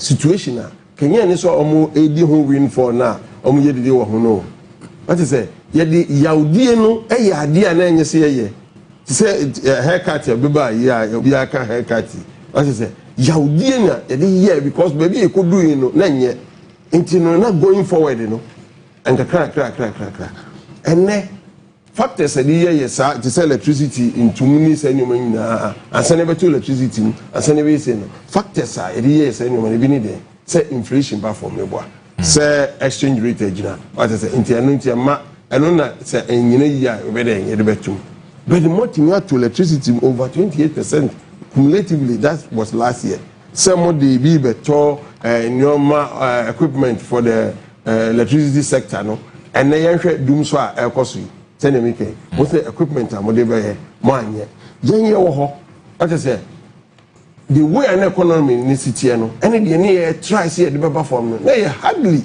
no no be but at least you could see some pa and bibi ekoso anye kura no near ye nyoma agenda 1111 ye the buy senka hospital no district bia mo na mo say economy ni ye no mo buy no must stop wa ba bia no ekoso ani nyina ne ye o mind the input to internet economy na ye no mo abreso na mo ntimi factor say nyoma we nyina enye ho adwuma no edenti ye na economy ni nye no ne ye say nyoma we ye na ya breso no economy na enye no ne etimi etua kokoo ye to kokoo tax dey hin na hwe o me say ye ya breso na o say economy ni nye no kokoo akrafoni etua om ka na ye to kokoo tua ka na ento ene kokoo gudem ono ba bi ofi kokoo opa won ka kokoo wa okọ mbebo no me boy dey bisa no come babu no ba wonka because ko amafo we free abamu we free parliament and to say me nu be kan kure pa won constituency kokofo e ba mo say me kokoo guda me ntimi ntonti boa me ba school fee ni bisa ni so be kan chamia because me yen to yen economy yen and the economy yen no ni e chokoko ayituaka what I say and the economy no ni esi agenda wa and the economy yen no now what do you want if na koso this is I know the child will say, me and him say, no man, but at least, try, say, you catch a gun for seeing him saying more than. What I say, but that of whom some for because of one no abrasona, you know, and then there cost. The taxes there, almost one more, you're buying it, taxes will be so. And your friend new sound taxes, some Makaya, your bar for fraud. At the TV breeze, say new sound taxes. And almost one basso, now almost one month TV so. No. Right. My Doc, for price above them. People are actually making the argument that there's a chance you bet me lose some 200 million Ghana cedis in such short window. What do you say for price reduction and then taxes and come away? Well, so I'm saying last week na this and come away. Like I said, maybe try more na essence empese insunso a fango bo enyawo omanfo dada setena muntino na e obi afanfo subsidies na amanhoro ne nyumaku ahoro eboa Ghana eso yase ma yedidi enjuma ehun se eba ne san na ye boa ona fedie wonso ode ye subsidy ama omanfo enti over the period ne yatumi I go through my subsidies here free ho. We try na so automatic price adjustment issues in ebebe. Na aban atifu also I say my nkasa aban atiso. Fuel prices above them. Thank you. Yes. But it is by the intervention of the government. And into no ye den say yet to make the credit no ema ban. Okay.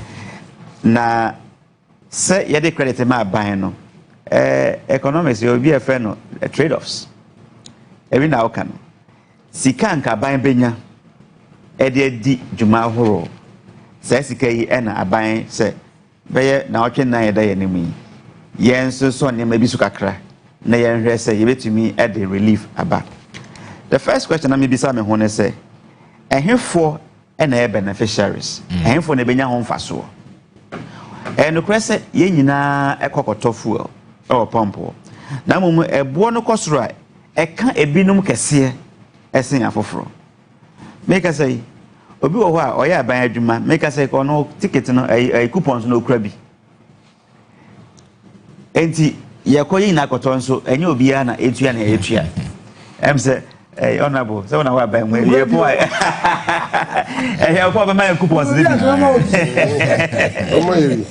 Well, but for me, the impact, no, the reduction, more around the diesel area, and yes. And no, I'm a manager.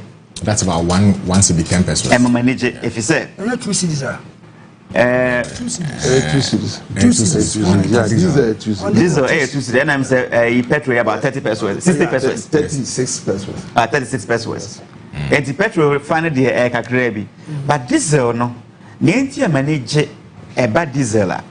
Ofa the bia meka kwia your honsem. If you say Ghana ha, e o mu say agree say ya and contribute the least to our GDP. Na mum ye peba bia employment adwuma wa e agree.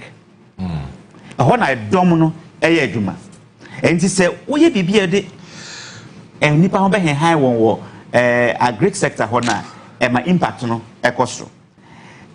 Make us say ye dua a be still or more prepared land no ye plow tractor idea plow in account na diesel any idea and this diesel work of the cost per acre ye de plow ma akuafo no e be from even though marginally so imagine no obet media to pure water obet media to bibikoko anoma kwafuom and for me emfa ho say eketwa as long as e de emfaso de kakra be break ohiani wa na onia otie kurase nyo hia kakra bi waduane no ba awie ka e ba kofa sa kia ne trucks e ba kofa ne nyina omo nyina use diesel enti the impact no more ma eba the urban community na urban divide na omo aka kan dodo na use friend say petrol hono de margin no kakra bi nti omo hu the significance of saad ne ekosi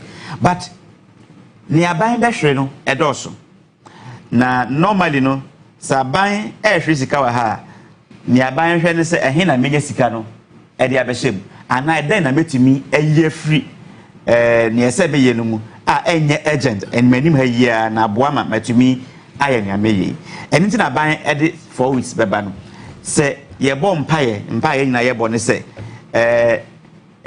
peace talks yi a akɔso yi a kwaku Trump ɛka sɛ ampa sɛ asomdwe aba yi yɛbɛbɔ mpaeɛ sɛ ɛbɛyɛ asomdwe but sɛnea ɔfakwakye kan yi ɛnyɛ adeɛ ɛbɛyɛ overnight a long term ahyɛseɛ no deɛ a na nsunsuansoɔ no ɛyɛ heavy meka sɛ covid baayɛ I mean yɛnim sɛ wiase no aba wie no asɔfoɔ bi kora kae sɛ o wiase no awieɛ no ne nyame kaeɛ no ɛna aduri because wontumi nkɔ na womma wontumi ntɔn na watɔ enti ɛno kora mpo nyame boa yɛn ama yɛtumi abɛduri Russia Ukraine wɔ baayɛ sɛnea honorable kan ɛno nso ɛba foforɔ no saa nso na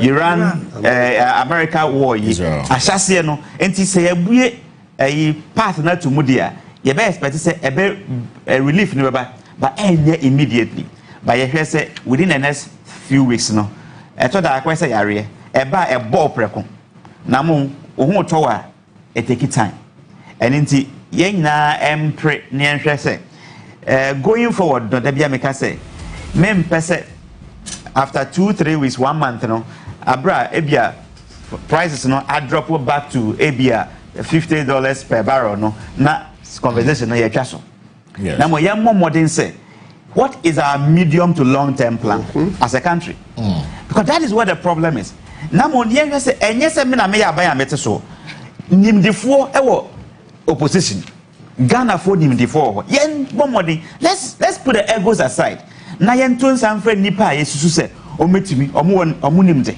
ɔbɛtumi aboa yɛn ne yɛde nhyehyɛ ato kwan mu efisɛ sɛ yɛyɛ maya ɛnyɛ yɛn ɛne yɛyɛ ama yɛyɛ ama nkyirima and that is how we should be charting the path going forward. One of the suggestions Uncle for them are very finally on this issue is there should be a full funder in terms of any of such crisis or hikes binum say no yɛbɛtumi akɔ hɔ na yɛde saa fund no a stabilize fuel prices ne kakra then now join for sa suggestion no fund yɛfa sika no way there's a tax because another tax tax here I can say by one almost and for me you know I think say I also would want to see for example say way a buy me a chance as a result of near cost because a bank I say we're banning a fuel a few policies by one of the flagship you can was a main kind the name on it also but now I say certain institutions no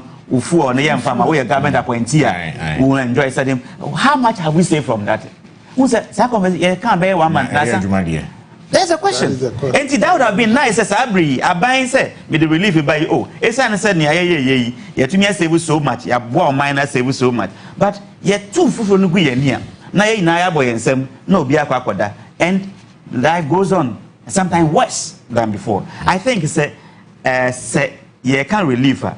Aban is one of the big spenders in this country. Government must show the way. Very well. Honorable, very final words. Yeah. You said dog can.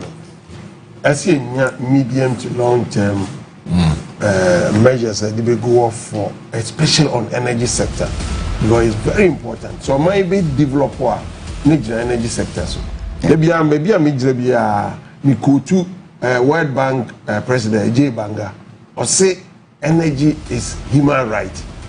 As I say, which means Yentimin Cotrino, and Yebibia, and this Yentimin Cotrino, dear, you walk tall, okay?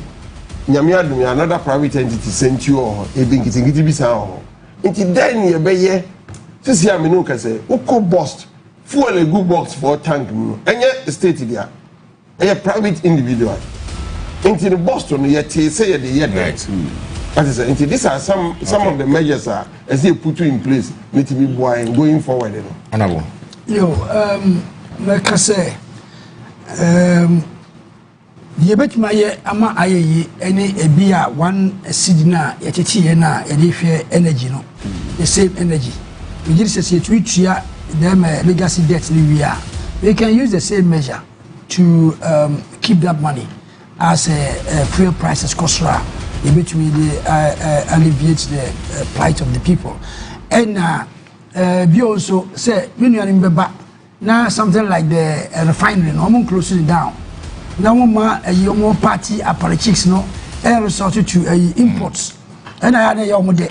They say, government if na a Sahara refinery, yeah, more, and Fankang, because look at in the 60s, Kwame Nkrumah who say energy will be the leader.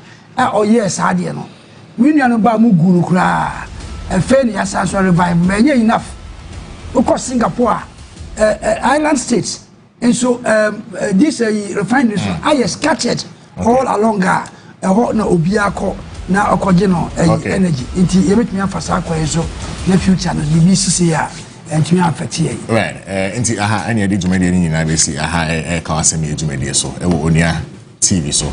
Medini na kwame be meeting with the Mamia Bema Kwame Piako, Mr. Speaker, and Sa Eka, Honorable Peter Yakwacha, the former member of Parliament for Amefi Central, W'asem Yie so ka Honorable George Kwame Abuaje, or member of Parliament, Dema, Asenema so across constituency. Dr. Hifore Akwasu Bekan so senior lecturer of University of Ghana and senior fellow of the Africa Policy Lens. I had nearly come as me join in Nabesi. You share that's next week. Good morning, Ghana.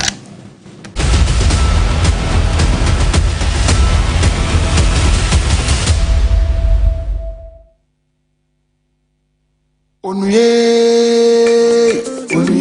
TV. Onuye TV. Onuye TV. You're gonna want Onuye TV. You're gonna want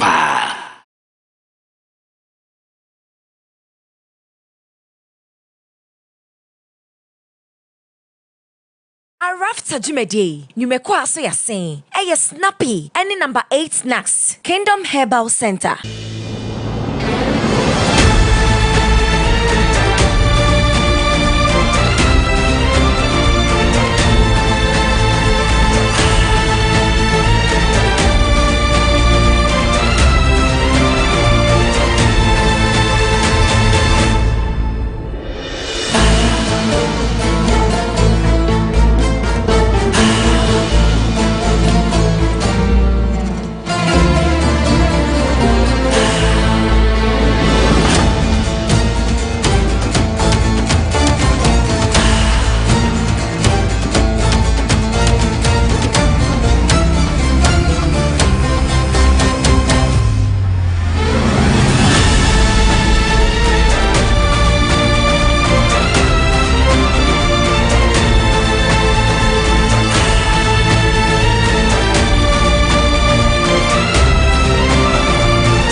Impossible. How about 150? Damn them.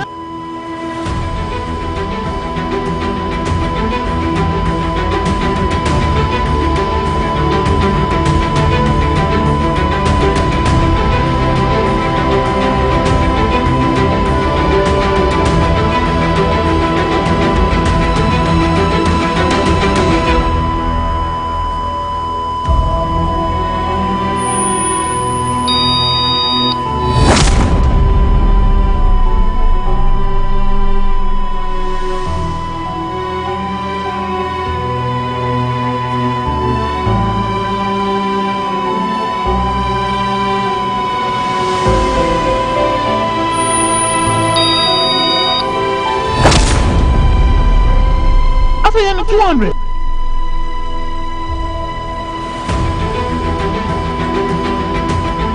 Then of course you.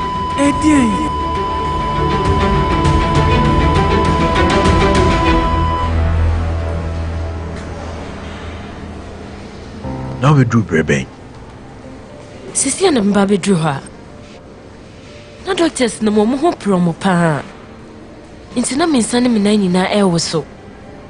Ayade. So for me baba nen kwacha no why. Sabe sure me baba we meet na nkwa mu biamo. Enya de asadi bitime si de na me. Ti bo modi an show modi what? Mekan besa ba ye hobium. Min pesa me mo ba mabusa anti neme.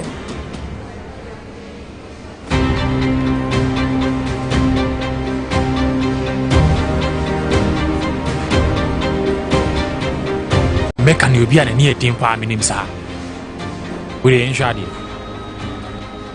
When so e dey obe free ma o ha bia into no. Misusu sa.